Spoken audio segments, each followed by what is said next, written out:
بالتطبيع على المستوى الشعبي يعني أو إيه؟ الفني؟ يعني ايه؟ ألم تشارك في فيلم يشترك فيه لم ممثل أكن إسرائيلي؟ انا مش أنا عارف ايه أسأل الدافع هذا وراء السؤال. هذا السؤال. الدافع هو عايزه أنه تطلعيني ان انا بقول ان ليس انا ضد هناك، التطبيع لا لا لا وبعد لا كده لا بطبع؟ لا لا لا أبدا أبدا، لأنه كل الفنانين المصريين أو العرب ككل يرفضون تماما المشاركة في أعمال فنية فيها فنانين من إسرائيل، رغم أن حضرتك الفن انا ارفض ايضا العمل في الاعمال اللي فيها هم يتخوفوا من الرأي العام. لا، انا مش متخوف من الرأي العام، انا مؤمن بقضية.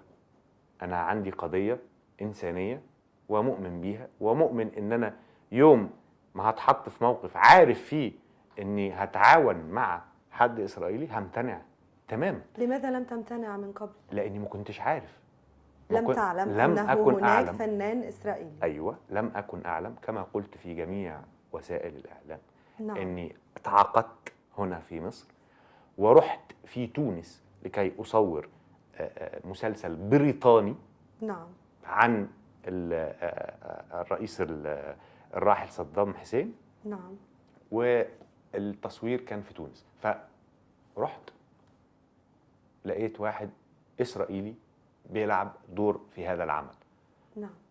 فأنا تعاقدت، خلاص هعمل إيه؟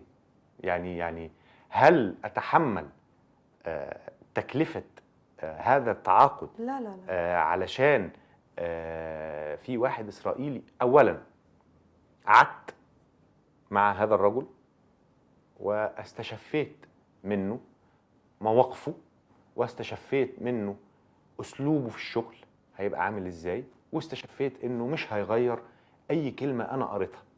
نعم. فمعلش، هذه الحالة بقى تعالي بقى. نعم. أنا بعمل فيلم النهاردة بيقول إن شخصية عربية متوفر فيها جميع المواصفات الإنسانية. نعم. ومغطي الموضوع إنساني، وجاء واحد من المجتمع اللي بيدعي إن إحنا مش بني آدمين يشارك معاكي ويقول إن هذا الرجل إنسان، ولم يؤثر سلبيا على هوية المجتمع اللي أنت جاي منه. يبقى هل المقاطعة هنا حتمية ولازم لا. افرض بعمل فيلم عايز أجيب فيه تاريخ اللي حصل في المنطقة بتاعت فلسطين، هجيب واحد إسرائيلي يلعب دور واحد إسرائيلي. نعم. علشان أعرف أفرج الشعب الإسرائيلي هم عملوا إيه علشان يأسسوا هذه الدولة. نعم. فاهم قصدي؟ نعم. هجيب واحد مصري أو واحد عربي يعني مفيش مصداقية خالص. هذا تحديدا ما أريد أن أقوله. وإذا كنا نريد أن أن نتغلب على الموقف السائد من قبل الكيان الصهيوني، نعم. أنا أعتقد أن لازم نعمل زيهم، ولازم نبقى متعلمين. نعم. ولازم نبقى متفتحين، ولازم يوم ما يبقى لنا مصلحة نعرف نعملها. ما ينفعش إن أنا أخلط هذا الخلط اللي مش صح. الدافع فين في الآخر؟ في العمل أولا. ماذا يطرح هذا العمل؟ نعم. أنا بعمل عمل ضد الكيان الصهيوني. نعم. ومحتاج ناس علشان تمثل فيه، علشان عايز أعرضه في إسرائيل. هذه وجهة نظر مثلا متفتحة جدا. فاهمة قصدي؟ نعم. فهنا يعني أعتقد يعني إنه يجوز التعاون. يجوز. نعم. جدا. أي واحد هيساعد في القضية العربية الفلسطينية الصهيونية، نعم، يا ريت يساعدنا، ويا ريت يعمل أي حاجة هناك.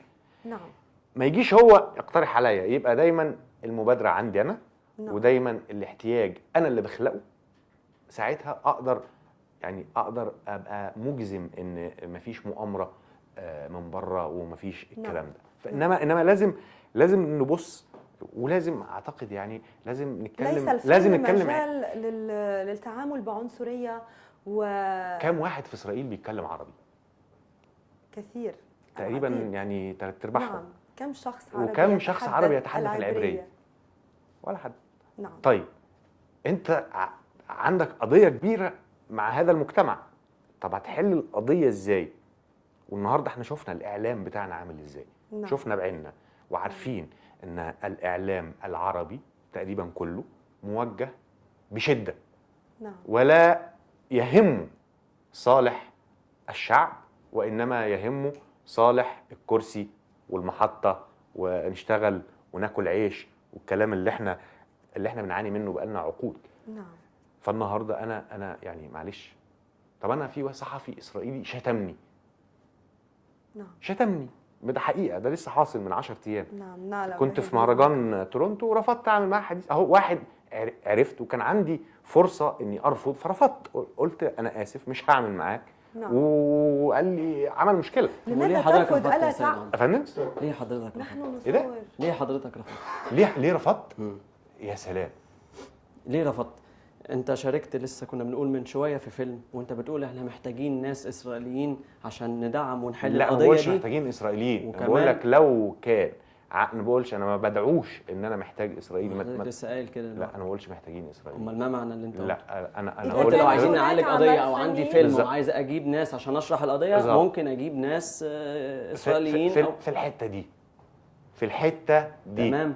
هذا لا يعني اني وده بتعاون تفتح. معاه. وحضرتك أنا- برضه شاركت في فيلم في ممثل اسرائيلي ودلوقتي بتقول ان في مصريين كتير انا لو آسف، كنت عارف ان إسرائيليين في بيتكلموا ممثل عربي. اسرائيلي، لو كنت عارف ان في ممثل اسرائيلي في هذا العمل ما كنتش رحت اصلا. طب فاهم؟ امال أصلاً. هنعالج القضيه ازاي زي ما ماذا حضرتك لسه قايل أدرك دلوقتي؟ الفنان ايوه انا مش الإسرائيلي؟ محتاج ان انا اعالج القضيه فقط باني اتعاون معاهم. سيد عمرو انت فاهم؟ رفضت أنا رفضت إني تعمل أعمل- حوار مع واحد اسرائيلي عشان ولا مع واحد ده صحفي صحفي اسرائيلي لماذا لجريده يديعوت احرنوت بتاعتهم اللي هي الجريده وانا الكبيره انسان بتاعتهم. اسرائيلي ليس لي لماذا شيء. ندرس نحن لماذا ترفض العرب الحوار معي؟ انت والمصريين؟ تتحاور معي دلوقتي. انا اتحاور معاك يا سيدي، تمام، ماشي. يبقى ما فيش مشكله. لا في مشكله. ايه المشكله؟ المشكله ان انا ما ينفعش اوافق على كيانك، يعني زي الاستفتاء اللي عمله الجيش كده، ورجع بعد ما عمل الاستفتاء قال لك انا خدت شرعيه. خدت شرعيه ليه؟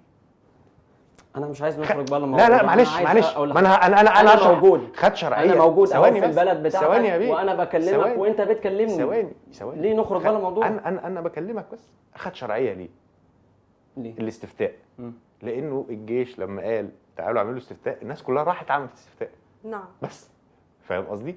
فانا دلوقتي لما صحفي اسرائيلي يجي يقول لي نكمل تعالى، الحوار بتاع يجي يقول لي الصحفي. تعالى اعمل حوار معايا في هذه الجريده الاسرائيليه، يبقى انا اديته شرعيه.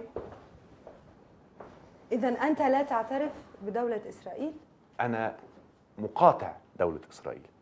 مقاطع بمعنى أنك تقاطع الفنون الإسرائيلية، المنتجات الإسرائيلية، تقاطع كل ما هو إسرائيلي؟ على قد ما اقدر اقاطع كل ما هو هل أنت إسرائيلي. ضد الحكومة الإسرائيلية قطعا أم الشعب الإسرائيلي على المستوى الإنساني؟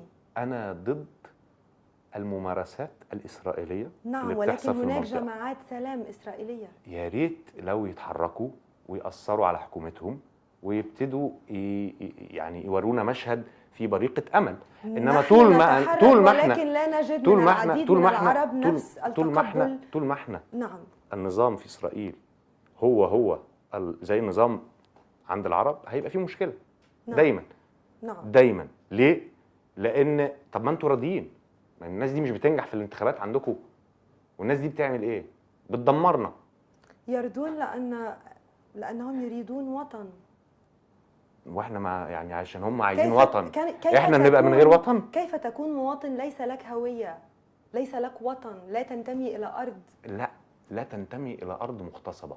نعم، لا تكون مواطن منتمي إلى أرض مغتصبة. سيد عمرو فقط. تعالى كون مواطن، تعالى بس لا نتكلم تكون دلوقتي. مواطن في أرض مغتصبة. اعتبرنا احنا من جماعات السلام اللي انت عايزهم يبقوا موجودين، وتعالى نخلي دلوقتي دي نقطة بداية. ايه دي؟ اللي احنا فيه دلوقتي الحوار الإسرائيلي. والله ده أنا تعالى شخصيا نخلي لما نقطة شفت بداية. الحراك الشعبي اللي عندهم يعني حسيت إن طب يا جماعة، طب تعالى، أليس وابتديت أبص بقى دورك؟ على السياسة، وابتديت أبص إيه ده؟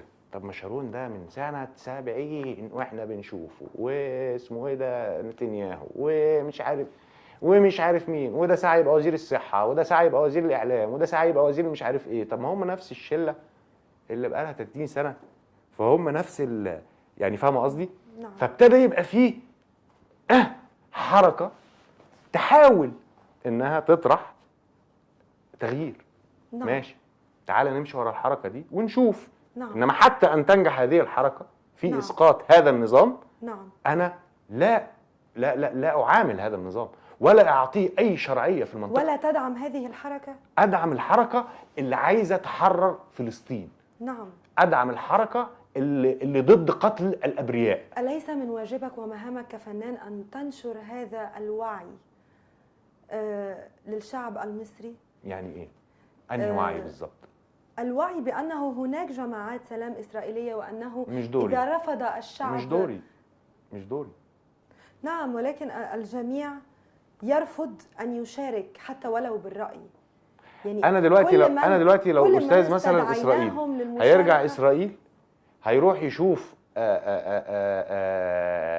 يعني هيروح هيحكي عن الموقف. لو راح مثلا في حته قال له لا انت اسرائيلي انا مش هشتغل معاك وبتاع عشان انت اسرائيلي وبتاع، نعم. ولقى كل الحاجات مسدوده في وشه في المنطقه، هيرجع يعمل ايه؟ هيرجع يشوف هل بالفعل رفض الاشتراك معنا في البرنامج. كل من يسمع انه برنامج اسرائيلي يرفض ان ياتي. هو ده برنامج اسرائيلي؟ نعم. الم تعلم؟ لا. الم يخبرك فريق الاعداد؟ لا. قد يكونوا لم يخبروك حتى لا ترفض ان تاتي. قد يكونوا لم يخبروك. ممكن تعكس الموضوع عليك. انا ما انت كنتش بتقول لو انا رحت اسرائيل قلت انت ما رضيتش تتعامل معايا. لماذا؟ ايه ده؟ اذا كنت علمت ان ده برنامج اسرائيلي؟ قالوا لي فرانس دو. لا انه برنامج اسرائيلي. قالوا لي فرانس دو. كنت ترفض ان تاتي اذا علمت؟ لا. رغم ان رايك ووجهه نظرك متفتحه. أنا مع كل احترامي انا ما ينفعش ان رايي انشره في مؤسسه اسرائيليه. انا اسف. لماذا؟ كده اذا كانت لديك الفرصه ان تعبر عن رايك ووجهه نظرك بمنتهى الصراحه والوضوح. لا لا لا لا لا. وستصل الى الجماهير الاسرائيليه بنفس انتوا عملتوا كمين. بنفس الشفافيه. انتوا عملتوا كمين فيا وانا بجد لا كمين. سيد عمرو ثواني ممكن اندهولي المعده بعد سيد عمرو، اذنكم. انت مش رحت الفيلم الاستاذ امان ده.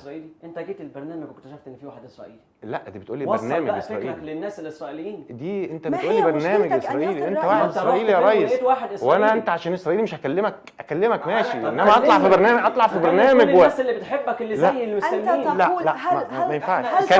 كان يبقى الكلام واضح من الاول، ما يبقاش يبقى كمين.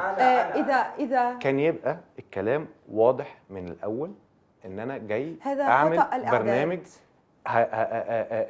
يمكن لأنه العديد من المصريين رفضوا أن يأتوا وكان رأيك مهم جدا. لا أنا آسف جدا. أنا أرفض أن أي حاجة اتصورت هنا تنزل. أنا آسف جدا. لماذا ترفض أن يصل لأن رأيك دي مؤامرة للشعب الإسرائيلي؟ حضرتك انت رأيي ومش رأيي. القضية دلوقتي في أن أنا اتضحك عليا. القضية دلوقتي أن أنا اتضحك عليا علشان أجي هنا. سيد عمرو، إذا لا تريد إذاعة الحلقة لن تذاع الحلقة. لا أريد إذاعة الحلقة. سوف يحترم رأيك في جميع الأحوال. لا أريد إذاعة الحلقة. ولكن لماذا؟ محترمة على عيني وعلى راسي يا جماعة. وانتوا ناس يا سيدي يعني أنا معرفكوش، بس قد تكونوا ناس محترمين جدا برضو. ما فيش فصال في ده. أنا مش جاي أقول إن انتوا ناس وحشة. أنا جاي أقول مش كره. دي سياسة يا سيدي. دي يا أستاذي دي سياسة. حضرتك لا دي سياسة ضغط. أنا بنضغط عليكم علشان تروحوا هناك تعملوا حراك يولد المجتمع اللي احنا عايزين نعيش فيه. ممكن يقلب بالعكس ونعمل حرب وناخد اللي احنا عايزينه. ليه انتوا شايفين ان بالضغط هنعمل كده؟ بالحرب ما فيش حد هياخد حاجة بالحرب.